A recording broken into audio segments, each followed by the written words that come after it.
Sir, ನನಗೆ ಇದು ಯಾವುದೋ ರಾಜಕಾರಣಿಗಳು ಮಾಡಿರ್ತಕ್ಕಂಥದ್ದು ಮತ್ತು ಸರ್ಕಾರ ಮಾಡಿರೋ ಆದೇಶ ಅಂತ ಅಥವಾ ಸರ್ಕಾರ ಹಿಂದೆ ನಿಂತ್ಕೊಂಡು ಮಾಡಿರ್ತಕ್ಕಂಥ ಕುತಂತ್ರ. ಇಡೀ ಕೆರಗೋಡ್ನಲ್ಲಿ ಮೊದಲಿಂದನೂ ಕೂಡ ಕಾಂಗ್ರೆಸ್ ಸರ್ಕಾರ ಬಂದ ದಿನದಿಂದ ಹನುಮ ಧ್ವಜವನ್ನು ಇಳಿಸಿದ ದಿನದಿಂದ ಇಡೀ ಕೆರಗೋಡ್ನಲ್ಲಿ ಇಡೀ ಹಿಂದೂಗಳನ್ನ ಸಂಘಟಿತರಾಗದಂತೆ ತಡೆಯುವಂಥದ್ದು, ಇಡೀ ಹಿಂದೂಗಳು ಅಲ್ಲಿ ಸೇರಿ ಯಾವುದೇ ಕಾರ್ಯಕ್ರಮ ಆಗದಂತೆ ತಡೆಯುವಂತ ಹುನ್ನಾರವನ್ನ ಕಾಂಗ್ರೆಸ್ ಸರ್ಕಾರ ಮತ್ತು ಇಲ್ಲಿರ್ತಕ್ಕಂಥ ರಾಜಕೀಯ ಪ್ರೇರಿತ ಶಕ್ತಿಗಳು ಮಾಡ್ಕೊಂಡು ಬಂದಿದ್ದಾವೆ. ಈಗಲೂ ಕೂಡ ತುಂಬಾ ಶಾಂತಿಯುತವಾಗಿ ನಡೀತಾ ಇದ್ದಂತ ಈ ಒಂದು ಪಂಜಿನ ಮೆರವಣಿಗೆ ಮತ್ತು ಈ ದೀಪೋತ್ಸವ ಕಾರ್ಯಕ್ರಮ ಏನಿತ್ತು, ಹನುಮ ಧ್ವಜದ ಕರಾಳ ದಿನ ಇವತ್ತು ಏನ್ ಧ್ವಜ ಇಳಿಸಿದ್ರು, ಈ ಕಾರ್ಯಕ್ರಮಕ್ಕೆ ನನ್ನನ್ನು ಬರಬೇಡ ಅಂತ ಒಂದು ಆದೇಶ ಇಲ್ಲ, ಡಿಸಿ ಅವರ ಆದೇಶ ಇಲ್ಲ. ನಾನು ಕೇಳ್ತಾ ಇರೋದು, ಡಿಸಿ ಅವರ ಆದೇಶ ಇದ್ರೆ ಕೊಡಿ.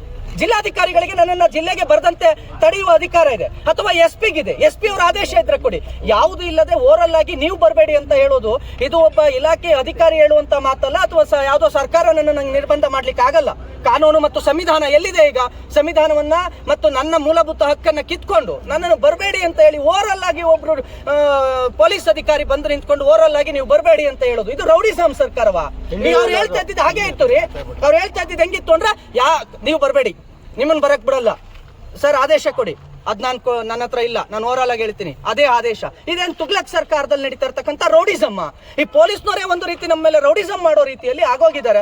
ನಾನ್ ಕೇಳ್ತಾ ಇದ್ದದ್ದು, ಒಂದು ಆದೇಶ ಪತ್ರ ಕೊಟ್ಟಿದ್ರೆ ಆಗ್ತಿತ್ತು, ಯಾಕೆ ಆದೇಶ ಪತ್ರವನ್ನು ಟೈಪ್ ಮಾಡೋದಕ್ಕಾಗಲ್ವಾ? SP ಅವರಿಗೆ ಆದೇಶ ಪತ್ರವನ್ನು DC ಅವರಿಗೆ ಟೈಪ್ ಮಾಡೋಕ್ಕಾಗಲ್ವಾ? ನಿಮ್ಮ ಇಡೀ ಕುತಂತ್ರ ಏನು ಅಂತ ಅಂದ್ರೆ, ಒಟ್ಟಾರೆ ಕೆರಗೋಡಿನ ಈ ಶಾಂತಿಯುತವಾದಂತ ಒಂದು ಹೋರಾಟ ಏನಿತ್ತು, ಹಿಂದೂಗಳ ಜಾಗೃತಿ ಆಗೋದೇನಿತ್ತು, ಇಡೀ ಕಾರ್ಯಕರ್ತರು ಒಗ್ಗಟ್ಟಾಗೋದೇನಿತ್ತು, ಇದನ್ನ ತಡೆಯುವಂಥದ್ದು, ಇದನ್ನ ಎಂಟೈರ್ ಆಗಿ ತಡೆಯುವಂಥದ್ದು, ತಡೆಯುವಂತದ್ದೇನಿತ್ತು, ಇದರ ವಿರುದ್ಧ ನಾವು ಮಾಡೇ ಮಾಡ್ತೇವೆ.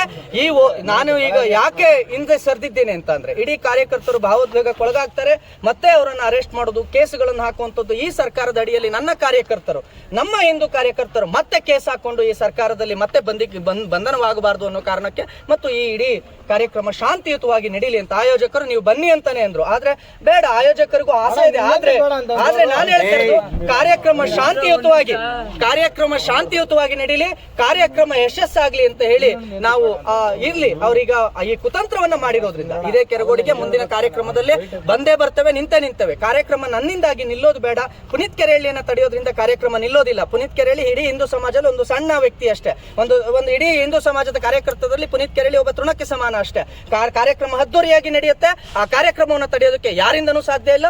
ನನ್ನನ್ನು ನೀವು ವೈಯಕ್ತಿಕವಾಗಿ ತಡಿತೀರಿ ಅನ್ನೋದಾದ್ರೆ ಅದಕ್ಕೆ ನಿಮ್ಮ ಕಾಂಗ್ರೆಸ್ ಸರ್ಕಾರಕ್ಕಿರ್ತಕ್ಕಂಥ ಭಯ ನನಗೆ ಇಷ್ಟವಾಯ್ತು. ಆ ಭಯ ಇಷ್ಟವಾಯ್ತು ಸರ್ಕಾರಕ್ಕೆ, ಮತ್ತು ಇದಕ್ಕಿರ್ತಕ್ಕಂಥ ಭಯ ನನಗೆ